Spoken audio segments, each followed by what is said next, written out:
Ladies and gentlemen, what are you doing? No, put that down. Hold on a second.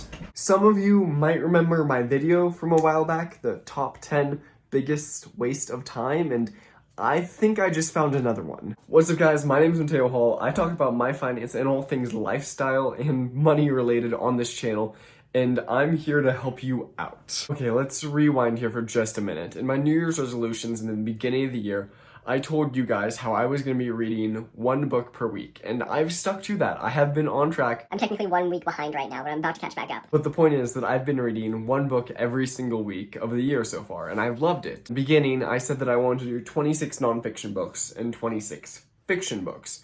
That way I would have a good balance of both and a little bit of variety in everything, right? And boy, did I have a lot of nonfiction books to choose from.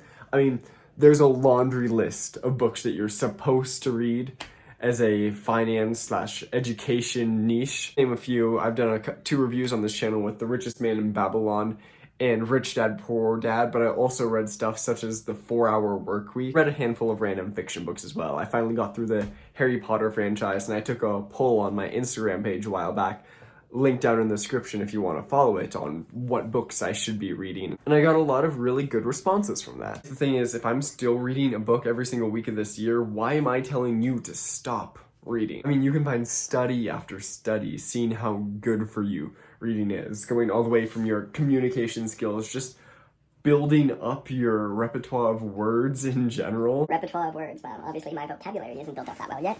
And I agree with that also. I mean, it would be pretty idiotic to say otherwise, because there's actually science backing the fact that that's true. But what I am going to be telling you is that you definitely don't need to be reading nearly as much as all of these Instagram pages are telling you to. As someone that has read all of those self-improvement books and more, I'm telling you up front that a lot of that information gets really repetitive really fast. Let's put it this way. If I were to sum up Rich Dad Poor Dad in a couple of sentences, it would be this. Use the money and resources that you currently have to work for you to create more money and resources. And if I were to sum up the 4-Hour Workweek in a couple of sentences, it would look like this. Use the money and resources that you currently have to work for you to create more money and resources. And that should sound familiar because I literally just used the exact same clip for both of those. The gist of the 4-Hour Workweek is hiring people to do a lot of the simple tasks that you don't have to, that can be done very cheaply, very effectively, such as hiring a secretary to go through your emails or something. It'll free up your time in order to focus on things that really matter, such as actually doing dollar productive activities. So an example for me, something that I'll probably never do, is instead of responding to comments myself, which I find joy in actually being able to interact with my audience, something dollar productive would actually be filming a video and being able to talk to you guys. That would be a dollar productive activity because it's actually creating content and potentially, in the future, making money. As opposed to Rich Dad Poor Dad, which talks about starting up your own business and getting employees to work for you. Instead of doing all of the manual labor and everything yourself, you have employees doing a lot of the groundwork, and you're working at more of a corporate position. If you think about that for a little bit, is really just saying the exact same thing in 2 different ways. My point with all of this is a lot of self-development books, especially those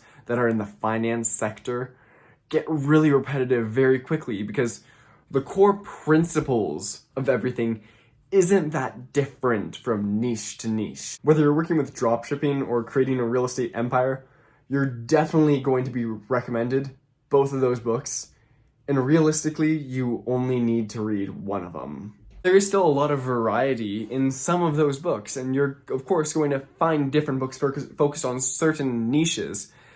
But guess what? All you're doing is reading book after book after book after book, then you're not actually doing anything. You could read 100 books on the art of being a real estate agent and this investor and creating a grand, huge team. Congratulations. Unless you actually find a client to work with, guess what? You aren't getting paid. You can know the principle of everything, that theoretically all I have to do is this, this, and this. But if you don't actually go out and practice this, this, and this, then you're not going to get any better at it. Everyone's heard the difference between book smarts and street smarts, but there's another side to that same coin.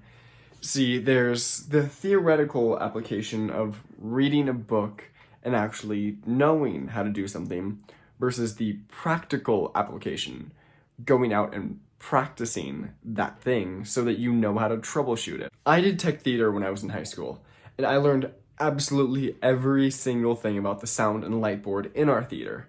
But it wasn't until I actually had my hands on that sound and light board and mixing cues together when I understood how it worked. I had class after class teaching me, this is all you have to do in order to change your cue up, mess with the EQs, lighting levels, different colors, and all that jazz.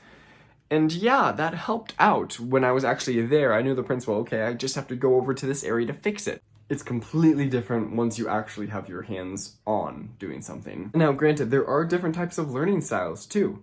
Some people are visual learners that all they have to do is see something and they're able to do it. The auditory learners, where you could just listen to someone describing something and you're able to grasp the concept. There's then hands-on learners that if you're starting to do something, that's when you grasp it. But the thing is, that classical model that I just told you about has been proven to not be true. A lot of people put themselves in a little box. They say, oh, I'm only a hands-on learner, or I'm only a learner if I can be writing it down. That's how I learn things the best. And it's mainly because they've heard about this, that they're supposed to be one way. But in reality, we as humans use all of those concepts together. And when you're able to incorporate as many different senses into one subject as possible, that's when you're going to be doing the best. So yes, please still read your engineering book so that you know how to do it. Heck, watch a demonstration of someone else teaching you how to do it. And eventually get your hands on so that you can do it yourself. But don't just rely on one of those. If you just keep reading book after book after book, yeah, you might be an expert in your theoretical field, but when you actually go to do something, who knows? A big problem that a lot of people face is actually becoming actionable on the things that they do. You would be surprised how many people I talk to about money and finance in general, just in my personal life, who don't actually have more than $100 invested themselves. So no, I'm not telling you to stop reading absolutely everything and just go out and be crazy and spontaneous.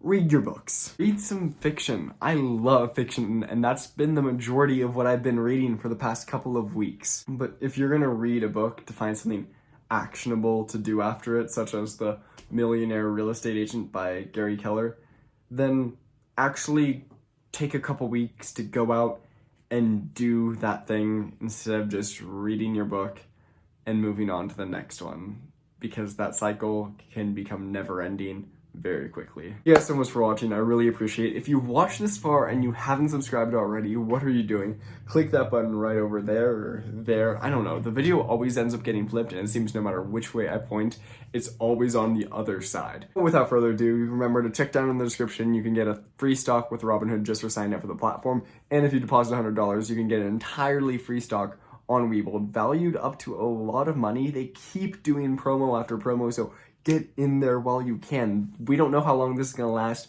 Also, you can get a $50 credit with Discover just by signing up in the link down in the description. And thank you guys so much for watching. I am so happy to be back on YouTube, actually talking to you guys, and I'll see you next time until we continue our financial journeys.